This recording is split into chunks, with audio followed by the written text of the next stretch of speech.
அனைவருக்கும் வணக்கம் மக்களே. இந்த ஒரு வீடியோவில் நம்ம எதை பற்றி பார்க்க போகிறோம் அப்படின்னா, எல்லாருமே ஃபோட்டோலே தம்ப்நெயில்லையே டைட்டில்லையே பார்த்துருப்பீங்க மக்களே.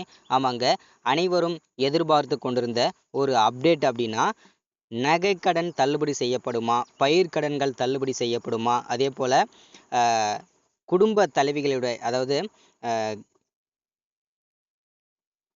சுய உதவி குழு கடன்கள், மகளிர் சுய உதவி குழு கடன்கள் வந்து தள்ளுபடி செய்யப்படுமா அப்படின்னு சொல்லிட்டு இந்த மாதிரி அப்டேட்காக தான் நிறைய பேர் வந்து தேடிட்டே இருக்கீங்க. ஸோ ஒரு வழியாக ஒரு முக்கியமான அப்டேட்காக வந்திருக்குங்க. என்னன்னா, யார் யாரெல்லாம் கூட்டுறவு வங்கிகளையும் சரி, இல்லை கிராமப்புற வங்கிகளையும் சரி, இல்லை நீங்கள் எந்த வங்கிகளில் தனியார் வங்கிகளாக இருந்தாலும் சரி, நீங்கள் எந்த வங்கிகளில் உங்களுடைய நகைகளை அடமானம் வச்சிருந்தாலும் சரி, உங்களுடைய நகைக்கடன்கள் முழுமையாக தள்ளுபடி செய்யப்படும் அப்படின்னு சொல்கிறாங்க. அது குறிப்பாக 5 சவரனுக்குள்ளே இருக்கக்கூடிய நகைக்கடன்களும் 5 கிராம் ஓகேங்களா, அதாவது 5 சவரன் ஓகேங்களா, அதுக்குள்ளே இருக்கணும். 40 கிராமுக்குள்ளே இருக்கக்கூடிய நகைக்கடன்களையும் முழுமையாகவே தள்ளுபடி செஞ்சுடுவோம் அப்படின்றத ஒரு அப்டேட்டாகவும் கிடச்சிருக்குது நமக்கு.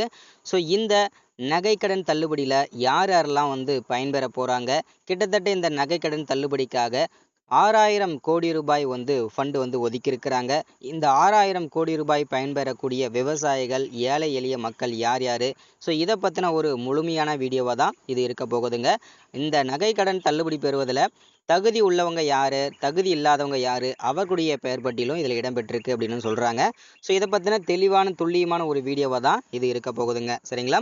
ஸோ வீடியோவை நம்ம தொடர்ந்து பார்த்து தெரிஞ்சுக்கிறதுக்கு முன்னாடி நமது கவர்மெண்ட் ஜாப் டெய்லி அப்டேட் சேனலுக்கு இப்போ தான் நீங்கள் ஃபர்ஸ்ட் டைமாக முதல் முறையாக நமது சேனலை பார்க்குறீங்க, நமது வீடியோவை பார்க்குறீங்க அப்படின்னா மறக்காமல் சப்ஸ்கிரைப் பண்ணிவிட்டு பக்கத்தில் இருக்க பெல் பட்டனை கிளிக் பண்ணி ஆளுன்ற ஆப்ஷனில் போட்டு வச்சுக்கோங்க. அப்போ தான் நம்ம போடக்கூடிய அரசு துறையிலேருந்து வரக்கூடிய இந்த மாதிரி முக்கியமான ஸ்கீம் அப்டேட்லாம் ரெகுலராகவே உங்கள் சேனலில் உங்கள் நோட்டிஃபிகேஷனாகவே யூடியூப்பில் வந்துடும். சரிங்களா? ஸோ தொடர்ந்து நம்ம வீடியோ பார்க்கலாம். மறக்காமல் சப்ஸ்கிரைப் பண்ணி வச்சுக்கோங்க. அது மட்டும் இல்லாமல் உங்களுடைய ஃப்ரெண்ட்ஸ்க்கெலாம் ஷேர் பண்ணி விடுங்க. இந்த மாதிரி முக்கியமான ஸ்கீம் அப்டேட்லாம் ரெகுலராக நமது சேனலில் தான் அப்டேட் ஆகிட்டு இருக்குங்க. சரிங்களா? சரி, ஓகே, வாங்க வீடியோக்குள்ளே போயிட்டு இதற்கான முழுமையான தகவல் அப்டேட் என்ன ஏதுன்றதை தெளிவாக துல்லியமாக நம்ம தெரிஞ்சுக்கலாங்க. சரிங்களா? ஸோ இங்கே தெளிவாக நமக்கு மென்ஷன் பண்ணி சொல்லியிருக்காங்க. என்னென்னா, 5 சவரன் நகைக்கடன் தள்ளுபடி. தகுதியுள்ளோர் யார், தகுதியற்றோர் யார், பட்டியலை தயாரிக்க ஒரு குழுவே அமைச்சிருக்கிறாங்க. சரிங்களா? கூட்டுறவு வங்கிகளில் 5 சவரன் வரைக்கான நகைக்கடன் தள்ளுபடி பெற தகுதியுள்ள நபர்களின் பட்டியலை தயாரிக்கும் பணிக்கு துணை பதிவாளர் தலைமையில் ஒரு குழு அமைத்து தமிழக அரசு உத்தரவிட்டிருக்காங்க. சரிங்களா? நம்ம முதல்ல பார்க்க வேண்டியது இந்த நகைக்கடன் தள்ளுபடி பெறுவதில் தகுதி உள்ளவங்க யார் யார், அதற்கான காரணமுன்றதை தெளிவாக பார்க்கலாம். இங்கே தெளிவாக ஃபர்ஸ்ட்ல நம்ம பார்க்க போகிறது, அரசாணைப்படி யாரெல்லாம் நகைக்கடன் தள்ளுபடி பெற தகுதி உள்ளவர்கள் அப்படின்னு பார்த்தோம்னா, தமிழக அரசால் வழங்கப்பட்ட குடும்ப அட்டையில் வழங்கப்பட்டுள்ள 1 அல்லது 1க்கு மேற்பட்ட உறுப்பினர்கள், 1 அல்லது 1க்கு மேற்பட்ட கூட்டுறவு நிறுவனங்களில் 1 அல்லது 1க்கு மேற்பட்ட பொது நகைக்கடன்கள் பெற்றிருந்து அவர்களின் மொத்த நகைக்கடன்களின் மொத்த எடை சரிங்களா 40 கிராமுக்குள்ள இருக்கக்கூடிய நகைக்கடன்களும், அதாவது 5 பவுன் வரை இருந்தால் இதர தகுதிகளுக்கு உட்பட்டு அவர்களின் நகைக்கடன்கள் முழுமையாகவே தள்ளுபடி செய்யப்படும் அப்படின்னு மென்ஷன் பண்ணியிருக்காங்க. ஸோ அதே போல இதற்கான காரணமும் மென்ஷன் பண்றாங்க. எதனால இவங்கெல்லாம் நாங்கள் தள்ளுபடி பெறதுக்கு தகுதி உள்ளவங்களா சொல்லியிருக்கோம் அப்படின்றத அதற்கான விளக்கம் சொல்லியிருக்காங்க. தமிழக அரசால் வழங்கப்பட்ட குடும்ப அட்டை, ஆதார் எண் விவரங்களை சரியாக அளித்தவர்களுக்கு மட்டுமே நகைக்கடன் தள்ளுபடி வழங்கப்படும். மறுவாழ்வு முகாம்களில் வசிக்கக்கூடிய இலங்கை தமிழர்களுக்கு நகைக்கடன் தள்ளுபடி வழங்கப்படும். தமிழக அரசின் குடும்ப ஓய்வூதியதாரர்கள் நகைக்கடன் தள்ளுபடி பெற தகுதியானவர்கள். அதே போல தற்போது வரை செல்லுபடியாகக்கூடிய குடும்ப அட்டை வைத்துள்ள நகை கடன்தாரர்கள் தள்ளுபடி பெற தகுதியானவர்கள் அப்படின்னு மென்ஷன் பண்ணியிருக்காங்க. ஸோ அடுத்ததான் வந்து பார்த்தீங்கன்னா, நகை கடன் பெற தகுதி இல்லாத நபர்கள் யார் யார் அப்படின்னு பார்த்தோம்னா, ஸோ அதற்கான சுருக்கமாக சொல்லணும் அப்படின்னா, 40 கிராமுக்கு மேல் இருக்கக்கூடிய நகைக்கடன்களும் 5 சவரனுக்கு மேல் இருக்கக்கூடிய நகைக்கடன்களும் முழுமையாகவே தள்ளுபடி செய்யப்பட மாட்டாது அப்படின்றத மென்ஷன் பண்ணுறாங்க. அதற்கான விளக்கத்தையும் சொல்லியிருக்காங்க பாருங்க.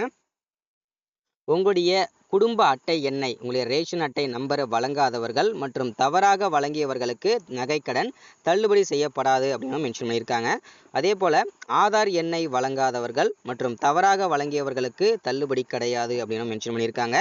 அதே போல் கூட்டுறவு சங்கங்களில் பணியாற்றும் ஊழியர்கள் மற்றும் அவர்களுடைய குடும்பத்திற்கும் தள்ளுபடி கிடையாது. அதே போல கூட்டுறவு நிர்வாக குழு உறுப்பினர்களுக்கும் இந்த தள்ளுபடி கிடைக்காது. அவர்களுடைய நகை கடன் அது அவர்களுடைய குடும்பத்திற்குமே இந்த தள்ளுபடி கிடைக்காது அப்படின்னு மென்ஷன் பண்றாங்க. அதே போல போலி நகை வச்சிருந்தீங்கனாலும் உங்களுக்கு தள்ளுபடி கிடைக்காது. அதே போல நகை கடனை முழுமையா நீங்க செலுத்தியிருந்தீங்கனாலும் உங்களுக்கு தள்ளுபடி கிடைக்காது. அதே போல உங்களுடைய ரேஷன் அட்டை சரிங்களா, தமிழ்நாட்டோட ரேஷன் அட்டை இல்லாம வேறு மாநிலத்தோட உங்களுடைய குடும்ப அட்டை இருந்தாலும் உங்களுக்கு தள்ளுபடி கிடைக்காது. அதே போல் ஆதார அட்டையில் வந்து உங்களுடைய அட்ரஸ் வந்து தமிழக அட்ரஸ் இல்லாமல் வேறு மாநிலத்தோட அட்ரஸ் இருந்தாலும் உங்களுக்கு தள்ளுபடி கிடைக்காதுங்க சரிங்களா. ஸோ இதற்கான தள்ளுபடியை அதாவது பார்த்தீங்கன்னா தள்ளுபடிக்காக இன்று முதல் வந்து பார்த்தீங்கன்னா அரசாணை வெளியிட்டிருக்காங்க. அதே போல் இன்று முதல் வந்து ஒவ்வொரு மாவட்ட வாரியாக வந்து இதற்கான அரசாணை பிறப்பிக்கப்பட்டு ஒவ்வொரு மாவட்ட வாரியாக வந்து நகைக்கடன் தள்ளுபடி செஞ்சுடுவாங்க. அதுக்கப்புறம் நீங்கள் உங்களுடைய நகைகளை திரும்ப மீட்டு எடுத்துக்கலாம் சரிங்களா. ஸோ இன்னைக்கான ஸ்கீம் அப்டேட்டில் முக்கியமான ஸ்கீம் அப்டேட் இதுதான் கொடுத்துருக்காங்க. ஸோ மறக்காமல் சப்ஸ்கிரைப் பண்ணுங்கள், லைக் பண்ணுங்கள், ஷேர் பண்ணுங்கள். அடுத்த ஒரு முக்கியமான அரசு ஸ்கீம் அப்டேட்டில் சந்திக்கலாம். தேங்க்யூ.